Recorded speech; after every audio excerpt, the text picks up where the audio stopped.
Welcome to the webinar on how to unite a business and supercharge growth. Speaking is Tom Kerr, that's me, of Aura, and the presentation that is going to be delivered today will be delivered by Rupesh Patel, who is Marketing Strategy Controller at Sky, and Lindsay Gregg, who's partner at RedBlue. In the session, Rupesh and Lindsay will explore how to develop and embed a long-lasting and robust segmentation. They've designed a unique approach to this problem, and it has resulted in the implementation of a segmentation that is being leveraged right across Sky's business. It's had a profound effect on the way Sky markets its products and services, and it has enabled Sky to keep customers at the heart of what it does. So what's not to like? One of the key principles of all of the Aura seminars and webinars is to ensure that you leave this event with learnings that you can immediately put into practice. And the key takeaways from this session will include how to create a robust, long-lasting segmentation, why segmentations can fail and how to succeed, and third, how to get buy-in and unite the business to drive growth. It's now for me to hand over to Rupesh, who will take the lead on the presentation. Rupesh, over to you. Cool. Thank you very much, Tom, for that, and thank you to Aura for hosting this webinar for us. Look, today I'm going to talk to you about my experience in landing a single segmentation across Sky's business, and really show you how we've truly moved the dial on ensuring there are more and more customer-first decisions made within the organization. Look, I know that there are some new cool, funky tools out there in the market, AI, machine learning, all out there talking about how they're making their businesses more customer-first. But for me, nothing beats a good old-fashioned segmentation to corral the whole workforce, to keep to a concise way of looking at the market and make sure everyone across that workforce is really truly putting the customer at the heart of everything that they do. Look, before I start, I am also very aware that there are going to be segmentations out there that don't need to be as famous as potentially this one that we've done here. There are segmentations that need to be strong in and specific in exactly what they do. But the one that I'm going to talk to you about is one that tries to address a far-ranging number of needs. Okay, so if we start on my first slide, let's start first at thinking about the consumer today and the expectations they're putting onto businesses. Consumers are expecting companies to know exactly what they want and want companies to market to them how they feel they should be marketed to. They don't want to work hard to see which of your products might be for them. They don't want a buffet style suite of products, which then they have to then choose what products for them. They want you and organizations to know what they want, and it's for us as organizations to serve that to consumers. And the proof is in the pudding. Companies like HelloFresh, Deliveroo, Uber, all these companies have grown really, really fast, and they've done that because they felt to the consumer like they know what the consumer wants.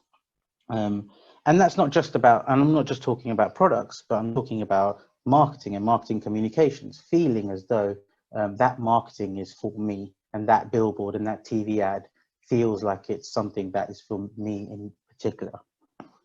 So you don't need to try to please everybody with a generic message or a generic product, but what you do need to do is feel like you're a master of each and every single consumer, and you know them well in the way you've designed your products and your marketing.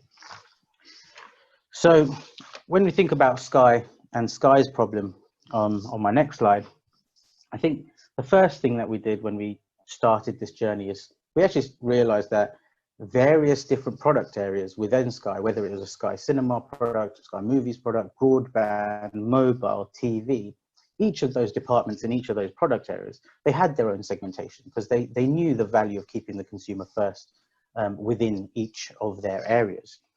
So they had segmentations that existed already.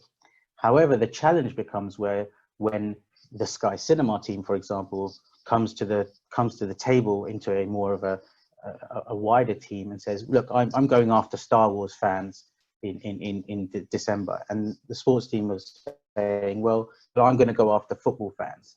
And suddenly you start to realize that all that hard work that you'd done to bring the customer to the forefront, when you bring that into a group discussion, it becomes really difficult for various different teams to understand, well, who is a Star Wars fan and who is a football fan, and are they the same people and are they different?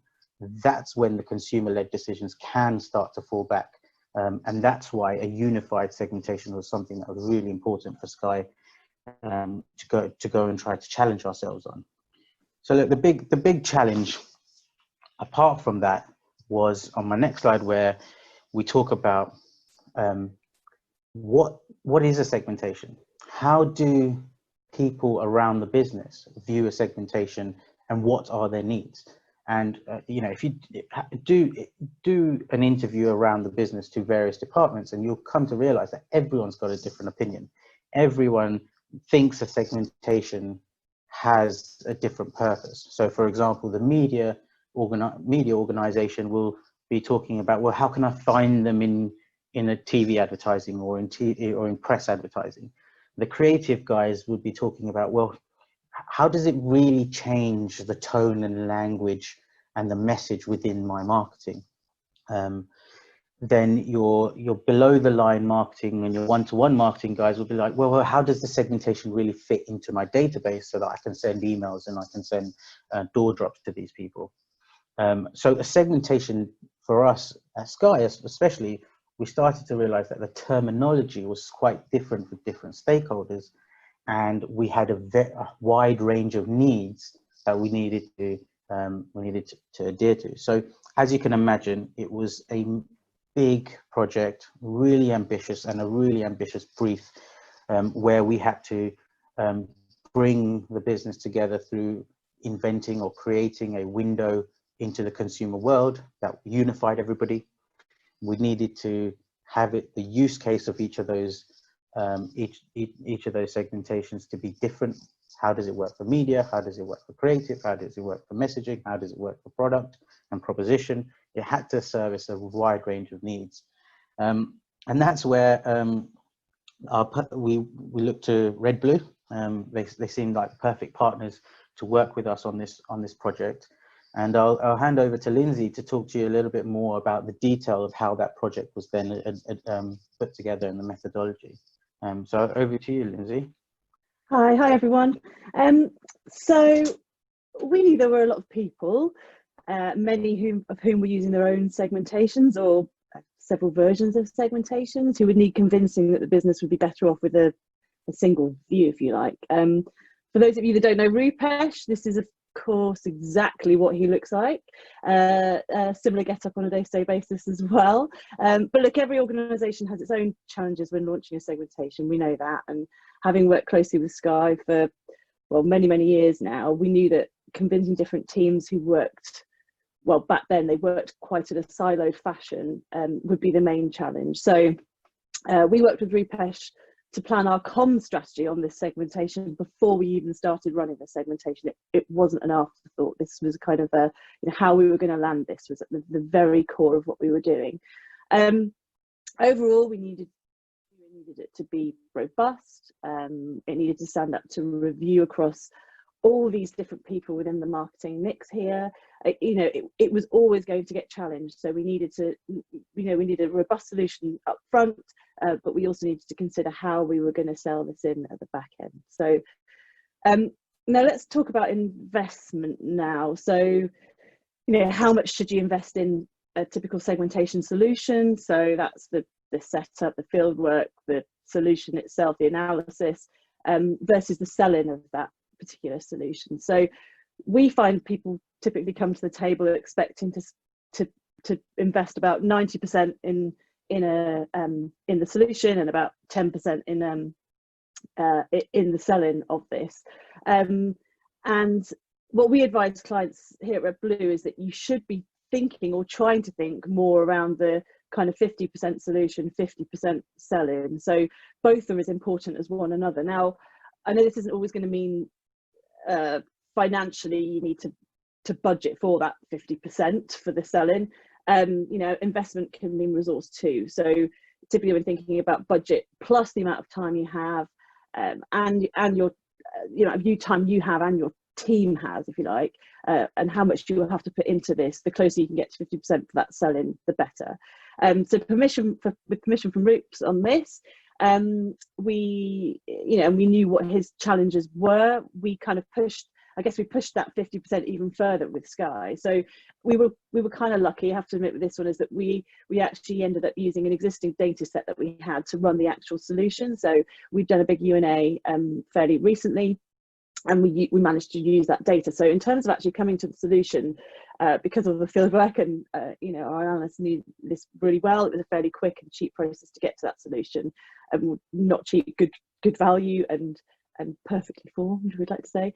And then what we did was we focused on using that budget and time to work on these things. So the first one was validation, and that kind of took two forms. So firstly, how did our solution work with all the previous, you know, I think there were about almost 100 segmentations that we kind of tried to map our segmentation to these other different, you know, some of them were classic segmentations, most were just kind of classification of the market. So we did a lot of work around that so that we could explain to each individual user of those segmentations how our one worked with theirs. And you know, this market segmentation had a really nice story, and it gave us some initially obvious targets, but I mean, really, you know, the thing was, could it work commercially for Sky? So a nice story about the market, but when we're talking about Sky and selling Sky products in a kind of fast-paced environment, does it work? So we knew that on top of this U&A data set that we had used, we would need to find out more.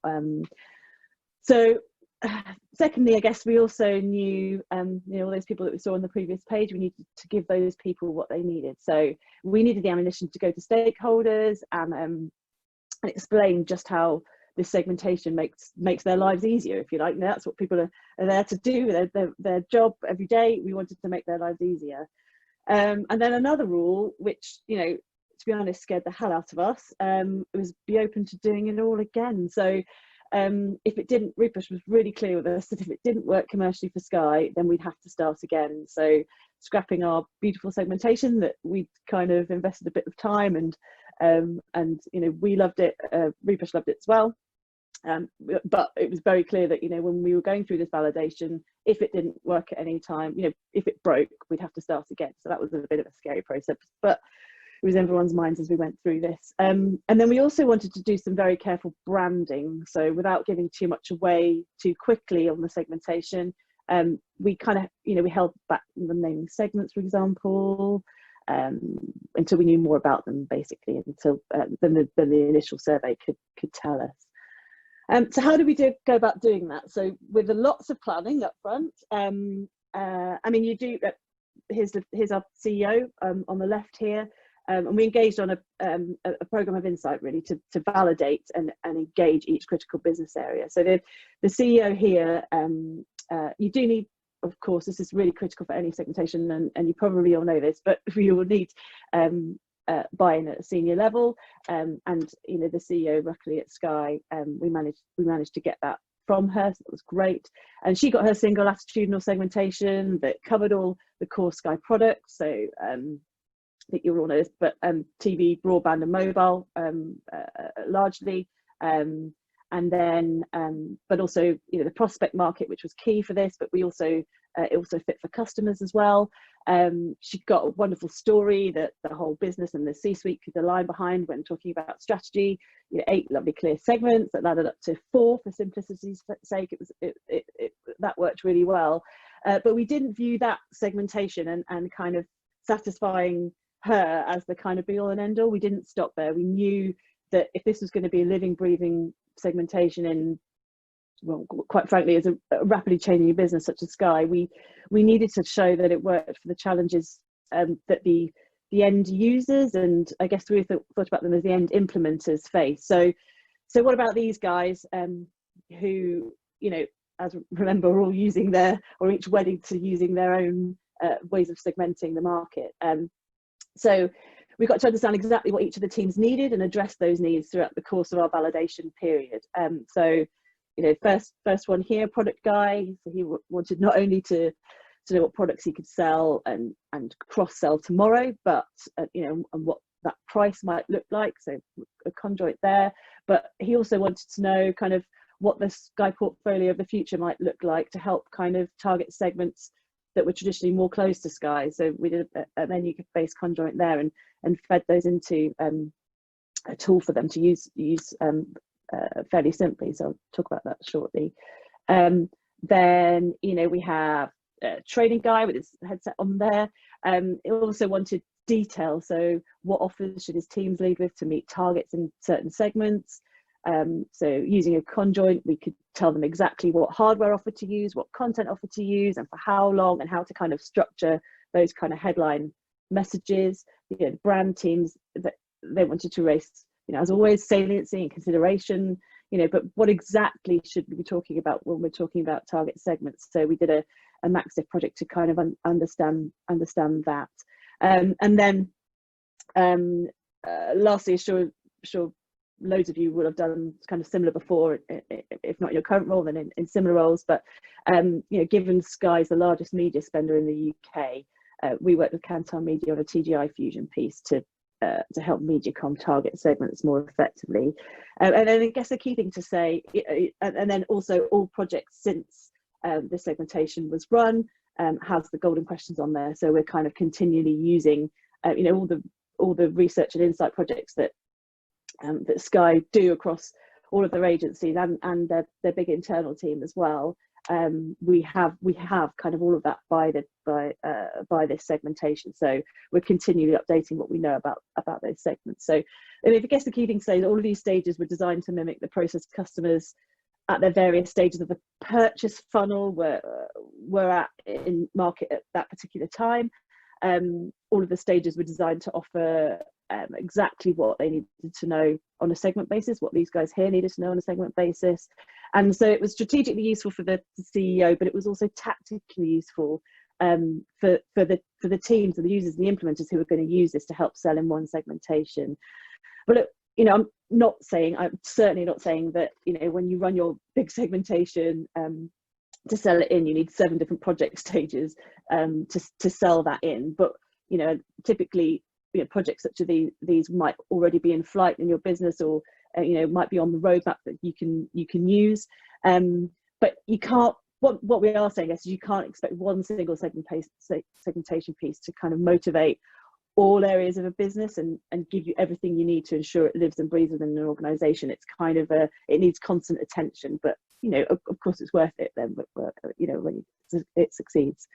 And now I mentioned earlier that the kind of fourth point on that, on my first chart, was on my second chart, sorry, was that we wanted to take care of the branding on this to help sell it in. So one thing we did during this process, even when we had our segments early on, was we didn't name them. You know, I know people have different views on this as to whether you name them to get the marketing teams across things fairly quickly, or you don't name them.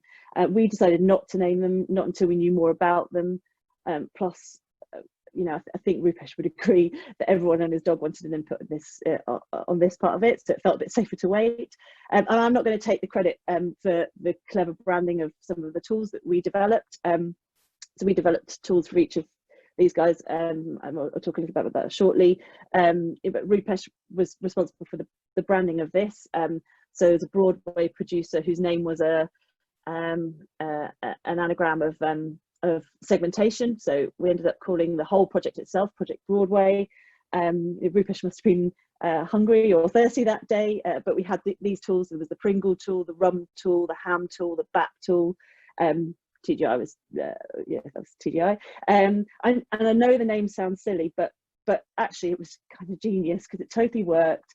We managed to give everyone what they needed to convince them to use this this segmentation. You know, I hear this around the business now, people talking about, well, Rum told me this, so actually Pringle told me this, and Ham told me this. So I know, you know, I hear that in meetings in lots of different meetings that we're in, I hear that people are still using these tools. So I know that kind of clever branding from Refresh worked.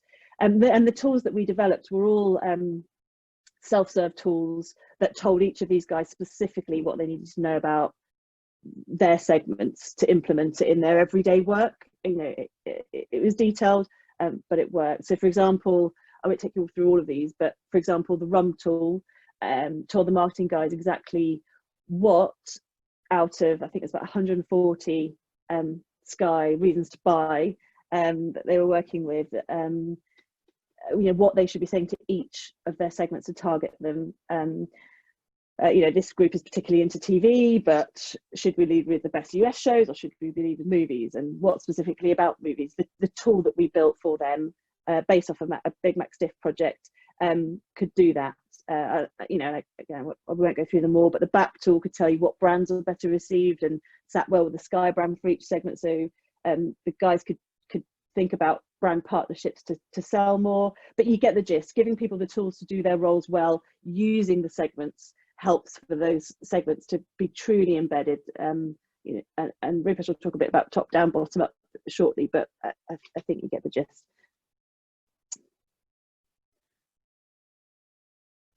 I think the other bit that I just want to add to that, Lindsay, is that you have those tools, and yes, you have those tools which allow you to look at the data by the various segments that we have designed, but in those tools also sits unofficial and segmentations that they may have used in the past, so that they can really see that, okay, your old segmentation, or a segmentation that you think is better than this unified one, your data looks like this. For message hierarchy, but if you use the unified one, then your messaging hierarchy looks like this, and that soon starts to become apparent to people that actually I'm getting a similar story, or actually I can talk about why I'm talking about this particular message or this particular product to another team, and then sell that into them. So yeah, I think those things worked really, really well. So look, I want to talk a little bit about, sorry, Lindsay.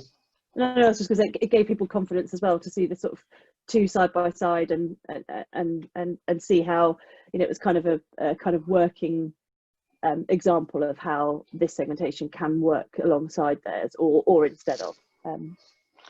Yeah, exactly. And you know, we took that further. So we gained that confidence around the business, but we wanted to push that confidence even further and make sure that we really, really had confidence that the segments that we landed on were the right ones for our business in a unified way. So we called in an agency called Signify. Signify, what they did is they used their AI tool to scrape social media and find these segments in social media, and find some other segmentation tools as well, and really tell us, right, from a social media point of view and people's feeds and organic comments about anything, what can you tell us? And it was an open brief, and they came back and they told us some cool things about each segment's personality traits, what tones and language they like in advertising. They also told us what brands they're affiliated with, and brands that they don't like so much as well. And it was really interesting to have that open brief and to find that there was a lot of differentiation, that even another agency using a completely different methodology were able to find some differentiation. So I've left Joe's email up there, but you can please feel free to contact Joe to talk about what they do. Relative Insight was another agency that we used, and Amy's emails are there. And what they did was they basically took all the open-ended questions that we have from our internal trackers and the data that RedBlue had already collected as well, which all have the attitudinal flags, segment flags in there, and just gave them all of that open-ended text from all of our surveys, and just landed that with the agency and said, look, play around with that open text and see what you come back with. And they have a really good text analytics linguistic tool where they can really, really quickly just start pulling it apart and start to really understand, do they see differences as well? And they also came back and reassured us that they saw some different personality traits, and then it all added to our eventual pen portraits that we landed on. And then BAM, I'm going to talk about a little bit more, but they were really our agency to help us with our internal marketing. And as Lindsay said, I'm passionate about making sure that the insight projects that we do at Sky, and especially this one with segmentation, was branded really well, and the internal marketing that sat around the segmentation was of paramount importance. And that's why we called in BAM. So tell you a little bit more about what they did for us. Is the slide moving? Next video. Yeah. Oh, yeah. Sorry. So you know, when I thought about that internal marketing framework that we wanted to use in the business, I really thought to myself, look, I'm trying to get this segmentation to live with marketing people and product people. Well, I need to start thinking like them. And what do? When they are looking at their consumers, they have a segmentation. So why shouldn't I segment my internal stakeholders? And why shouldn't I use a marketing funnel like the one that you see here? I need to raise awareness around the business that this segmentation exists. I need them to consider using this segmentation. I need them to consider using this particular segmentation over others. And I need them to be using it in their everyday work. And that's why those tools that Lindsay talked about, the Ham tool, Pringle tool, were created, because it allowed me to tell the business that here are tools, here is the tools and mechanisms that allow you to use and consider this segmentation over others. And then the stakeholder groups, I think you saw the stakeholder group right at the beginning of the presentation, but really picking off each area and making sure that I had the right products to the right segments within my internal framework. For the broadband team, I needed to give them specific tools and insights for them, mobile, TV, etc. The C-suite as well, they all needed that. So that framework was really important to nail. And then making sure that the golden question sat in every piece of research that existed post this launch. And then BAM came in to help us with segment videos. So you'd all have probably done something similar, where each of the segments had a video where we were able to go into the consumer's home and film who they are, and they had a great way of putting those together. So we had some videos that launched off the back of that. The important part of what BAM did for us was they launched a how-to video. So this was an introductory video that told the business how the segmentation came about, what the benefits of this single language were, and how it was going to live in the business for a while. But essentially, that how-to video, it was really important that we went through that process of explaining to people how a segmentation is used and where it's helpful to them. And so that was a really unique part of that. Now, look, I want to talk about this very important question. I think this is a really key one, which I think and maybe you've had this in your mind as we've been talking, which is, right, you can have a segmentation that's one size fits all, and you can shout loud and proud about it through your business, like what we did. You know, we had a single language in the business, or your various different product areas or your various different departments could have their own segmentation. Now, if each department and each product area has their own segmentation, let's be honest, they will get maximum differentiation in their attitude statements within their survey. Or you could have a single language. That means that your differentiation is slightly dampened by each of the product areas, but that single language has that huge benefit of meaning that all the different areas can sit around the table, have budget conversations, have strategy conversations, that allows them to piece all of their various strategies together in the right way, and thereby being more consumer-led and being more consumer first, which I guess is what we're trying to achieve. Cool. So, Lindsay, is the build?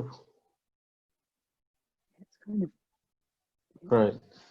So I want to just be aware that when we're having this discussion, because by having that one segmentation, you will come to a point where various people around the business will go, well, that single segmentation isn't quite good enough for my particular need or my particular product area.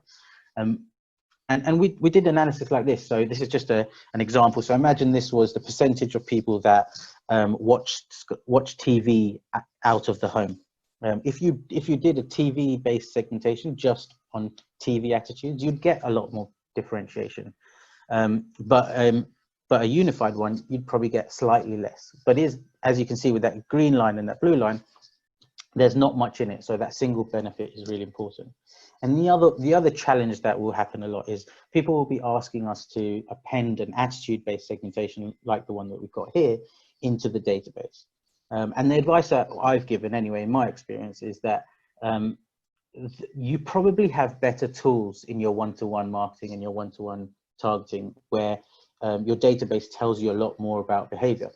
Use those and don't try to force an attitude-based segmentation down into your database when the match back or the complex linking of the two ends up fruiting in something that's might as well be random. But what you should be trying to do is go, right, I have this segmentation that doesn't need to be famous, that I have this way of cutting up my database for this particular need, and this is the segment that I'm going after. Whatever language you're using in that one-to-one below the line specific space, use it in that space only, but understand how that fits up into a more global attitudinal based segmentation, and call it that. And so I think it is about labeling. It's about linking out so that when it's outside of that team, you're able to communicate via a lens that everybody understands. So be pragmatic. Cool.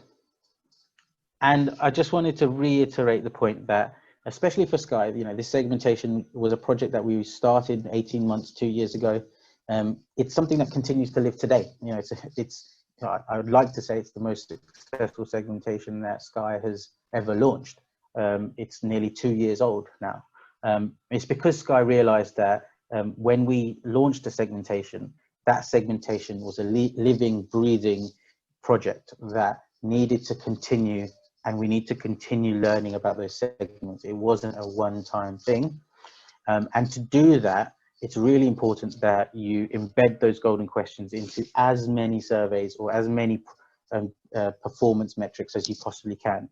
If it's an ad hoc piece of research about something that might not seem related, stick the golden questions in, because you are continually learning more about each of the segments.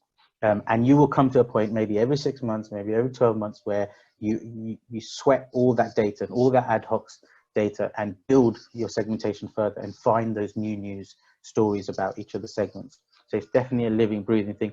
And then inevitably your company or your organization will have a new product roadmap, will have new challenges, and you'll need to continually assess them and launch new products, but new products, new surveys, where you need to embed this segmentation into that project. And obviously never forgetting that the performance by the segments is a really important part. If we're not able to measure the performance by the segments, it will very quickly fall away, and therefore it's important to report it and market that report and make sure that there's debate and action that comes off the back of those performance presentations. So just going to finish up on telling you a little bit about how it's changed Sky and how it's really helped us as a business. I'm sure everybody knows, but we launched Now Broadband. We've launched Sky Essentials, another proposition into the market, and they were born out of identifying segments that we needed to go after from this segmentation. So a hugely proud moment for us, knowing that segmentation was the birthplace of these two very successful products. And there's a couple of segments here which I won't name that we haven't traditionally done too well in, and then the acquisitions from those numbers have started to increase as well. So that's it from me and Lindsay. My last slide is about questions. So look, I've got Lindsay's email address there, so please do feel free to contact her to talk about the methodology and talk to you about your particular problems that you and projects that you might want to talk to her about. And please feel free to also add me on LinkedIn and ask me questions. And my client side Insight blog, Insight Bumble, which I'm going to relaunch in a couple of weeks. Please do follow me, and I'll be talking more about some other Insight topics on that as well. So yeah, over to you guys. Any questions? Rupesh, Lindsay, thank you very much for a really interesting presentation. Can I invite the participants to use the Q&A button at the bottom of the page with any questions? And I can see they're starting to pop in. I'll relay the first one. Is there an optimum number of segments that work best? You have 4 here. Yeah, hi Kay. Yeah, good question. And for me, it depends on the stakeholder. So in a media environment, 4 is enough, and we needed to make sure that the media guys could use it. But then when it came to proposition and product design, we allowed them to have 8. So the model that we have in our segmentation is 8 segments that ladder up into 4, and that allows there to be flexibility by stakeholder. So certain stakeholders you would use the 4 level, and certain stakeholders you'd use the 8 level. But that flexibility is really important. An 8-level segmentation for a media guy would be correct, wouldn't work, but a 4-level one wouldn't work for a proposition or a person either. Good stuff, thank you. Kay's popped in another question. Rupesh, did you use your own customer data, or did you also incorporate non-customers? Yeah, both. So we had non-customers and customers in the survey, because we started with the foundation that attitudes would sit across both customers and non-customers, and it allowed us to understand the transition between prospects and customers back out into prospects. Okay, I've got a question that's been popped into the chat box from Kat, asking, have you been asked to expand to more sub-segments? No, not really. We've been people have very much stuck to those 8, and they do break them up. And the interesting part of that question is people then start going, well, segment X, younger part of that segment and older, and they almost have their unofficial segmentation starts kicking in.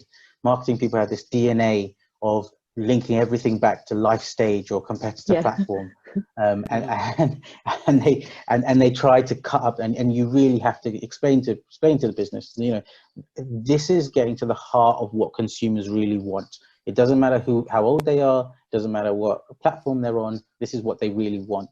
Now that then means that you have to take that unofficial segmentation which they've got in their head, which is why they've tried to sub-segment, and prove to them that the attitude segmentation is versus your unofficial one gives you completely different answers.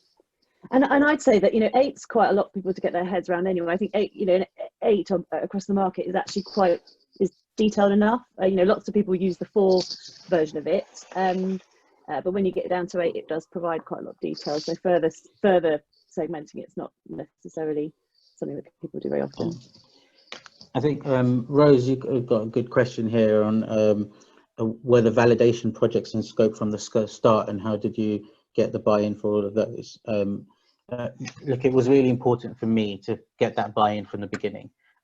Just asking someone a flat question around their attitudes and usage, unbranded, unpriced, was only the foundation. What I was very clear on, it was that consumers don't think in a linear fashion. You know, if you say to me, I watch TV on the go, it does not mean that I should put a billboard in front of you with Sky Go. It might be something that you've thought about long and hard, but in a 30-second dwell time on a billboard, or 3-second dwell time on a billboard, you might not get excited by that. You might get excited by a different message. So it was really important for us to sell into the business that the attitude-based survey was something where the consumer had thought long and hard about their attitudes, but we really needed to replicate the marketing experience and the dwell times to really understand whether the various messages that we have, and were going to resonate as well. And in some segments it does, it flows straight through. In some segments it doesn't. So we had to get that buy-in from the beginning. Rupesh, there's a really interesting question from Edith. She said, really interesting, thank you very much. There's so much to consider when kicking off a new segmentation. How did you go about that? Did you use a framework to help you structure your thinking?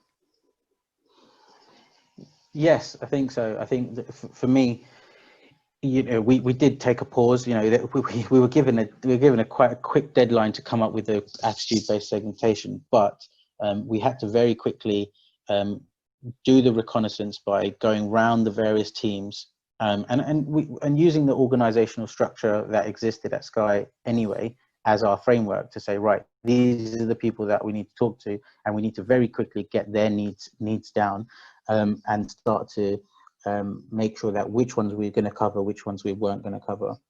So using the organizational structure was our blueprint for who we needed to talk to and which departments we were going to address. Absolutely, I'd agree with that as well. In that it is all about getting the stakeholders on board. That is absolutely paramount. And also, as well as that, kind of setting expectations about what this will deliver and what it won't, is the other key thing at that stage as well. Was there any particular internal ally that proved to be more important than any of the others? I'd have to say my CEO, Lisa, was a key sponsor, and she was a big advocate, and she wanted to make sure that our decisions were as customer first as they could possibly be, and she very much was a driving force behind this. So I'm very proud to have landed this for her. So I think she was a key ally. The second key ally is media. Let's not forget the media team are the ones that are going to have to land the marketing at the end. And if they can't find change in the way that they are able to move their media slightly, then it becomes quite difficult. So ensuring that their needs were met, and we did that by validating our segmentation against life stage, but also validating against small things like interest in music or interest in your political persuasion, etc., which we knew were really important to how consumers in the UK consume media. Talking to other territories around the world, it might be something slightly different. In Italy, your media persuasion is kind of your geography makes quite a bit of difference there. So that's important. So media and the CEO. Okay, there are 4 questions. Martin Silcock's clearly on a mission here. There are 4 questions from Martin. How do you link in the commercial data to size the segments? Is the first of his questions. So we're lucky enough to have a joiners and leavers survey. So people who join the business and leave the business, customers who leave and join, we ask them to fill in a survey to understand who they are, and our golden questions kind of go into there. So that allows us to then understand our performance for joining and leaving, and I think that is a really important tool that we have. I think that's the main one for performance. Okay, the second question is, what were the main dimensions that divided up and drove this segmentation structure? What were the dimensions that pulled people apart? So the attitudes were at the heart. So attitudes on why, how, what TV and TV content people like to watch and how they like to consume it, broadband attitudes and then mobile attitudes. Those were the core parts of the cluster analysis. And then we only picked the cluster analysis after we then reviewed and considered life stage, considered media consumption, considered other key attributes. And if there wasn't enough differentiation, we asked Lindsay to tweak and amend so that we were able to land some differentiation on those other attributes. But core things were unbranded attitudes and needs for TV, mobile, and broadband. Perfect. The third question from Martin is, how much sociocultural information is built into the segments? I think it's more of a byproduct. I think we tripped over and accidentally found that there was differentiation on people's personality and then the way they live their lives and lifestyles.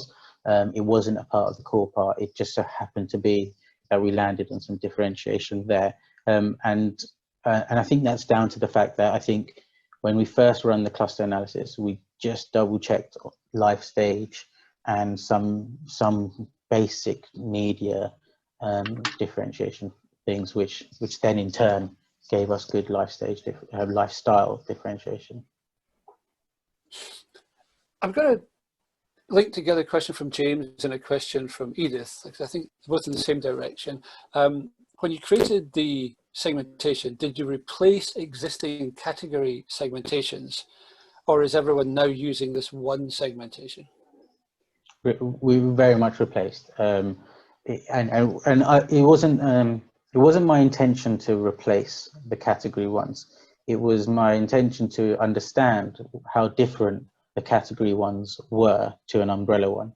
Now, if the umbrella segmentation was not good enough for one of the particular categories, I think it would be fair to say that we would want the category to run their business via their own lens.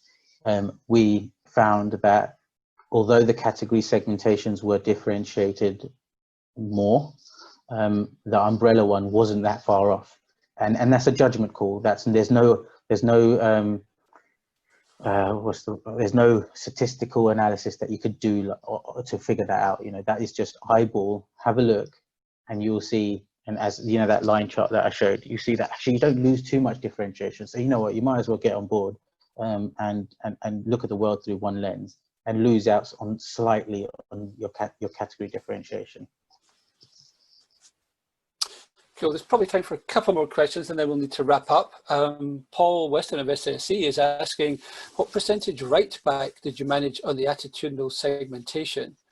He goes on to say he knows that it can be as low as 50% because he heard EE deliver that statistic at a presentation previously delivered at an Aura seminar.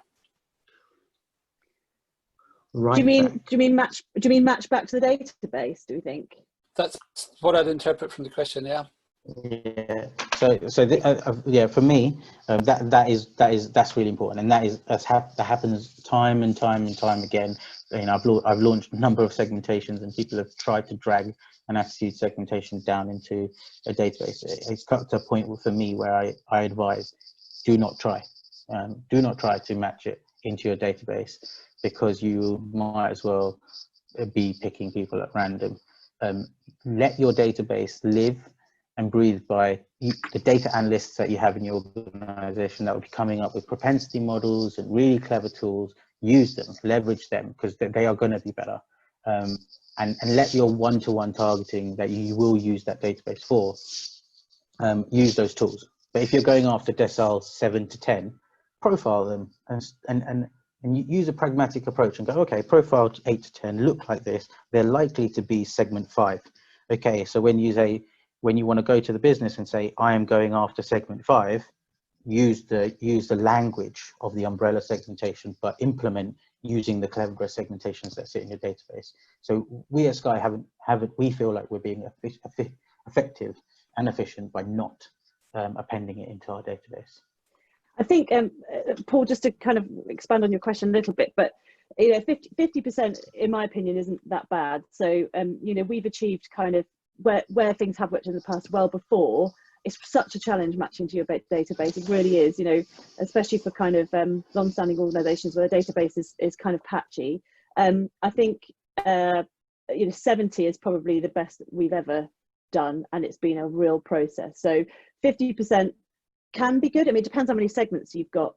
If you've only got 2 segments, then 50% is not very good, because you know, you may as well just have done it by chance. But you know, if you've got 8 segments, then that's not necessarily that bad. And you know, arguably, if you've got, you know, if before that particular segmentation, then EE might not have been able to target anybody on their database by attitudes, but actually now they can do that for 50% of their database. So if you kind of look at it that way, then you know, I don't think that's necessarily really bad. I think it's decent. I just want to add to that. If you know the database and you know the various variables that you already have from the beginning, so there might be things like life stage things and all the hard data points that you have. You know, that's why it's really important to, when you do get your cluster analysis back from your partner, to review those clusters by life stage and those kind of hard demographic things, because then you can say, right, okay, if I do see some tweaks here, then I can assume and make some good pragmatic approaches that everybody who is over 55 is likely to be segment 5 or is likely to be this. So it's good to kind of life stage and those hard things. It's good to do a review and just see if there's 2 cluster options and one is slightly better on life stage and hard demographics, choose that one because of that exact point. Yeah, and I think it's a real toss up between, you know, do you want something that is you know, is really successful matching back to your database? You're going to have to go with something that's a bit more behavioral driven, whereas on this one, you know, Rupesh was really clear that, you know, to work at what we needed it to work with, it needed to be very kind of needs based and attitudinal based. So, and that, you know, that's then trickier to match back to your database, obviously.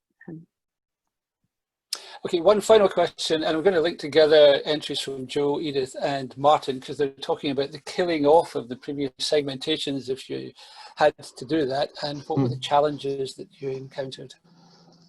Look, I probably every 6 months since the launch of this segmentation have had one area of the business challenge me to say, we're moving away from the unified segmentation, we're going to go with our own category one. And it was really simple. Opening up the data to them and to say, right, what are the business decisions that you are making, and what are the key data points that you need? And they'll say, right, I'm making a decision about X, Y, Z, and these are the data points that I need. Right, okay, well, let's look at the differentiation that you get with your own segmentation and what you get with the unified one. And we have a very open meeting with them and literally put the data on the table and have a discussion and a debate, and it is 2 to 3 hours long every time. But every time we come back with the same conclusion, which is your category segmentation is different, is better, but this one is not that far off, and it brings you together. So they are killing off their category segmentation. I think they eventually realize the benefits of a unified view, and eventually they will bin it themselves. But it won't be a battle that you'll win once. You'll have to win it again and again and again. Good answer, Rupesh. Good answer. Look, we'll have to wrap up now, I'm afraid. I have no idea where the time has gone today, which is testament to the just how good the presentation was. So, Rupesh, Lindsay, thank you very much for giving such a sterling presentation, and thank you to everyone for taking part. Really only remains for me to say that all Aura sessions are available to members on the Aura website. This one, of course, will be added within the next couple of days. And I should remind everyone to sign up for next Wednesday's triplet of webinars. In normal circumstances, of course, we would have been at the RAF Club in London, but here's the first mention of COVID-19 today, demands that we use Zoom for a digital day, basically. So the topic is the best agencies you've probably never heard of. And let me whet your appetite by saying that the opening presentation will be from Listen and Learn, I'll say that again, Listen and Learn, on loneliness. Can there be a more apt topic in this time of social distancing? So till we meet again, stay safe and stay well. Goodbye now.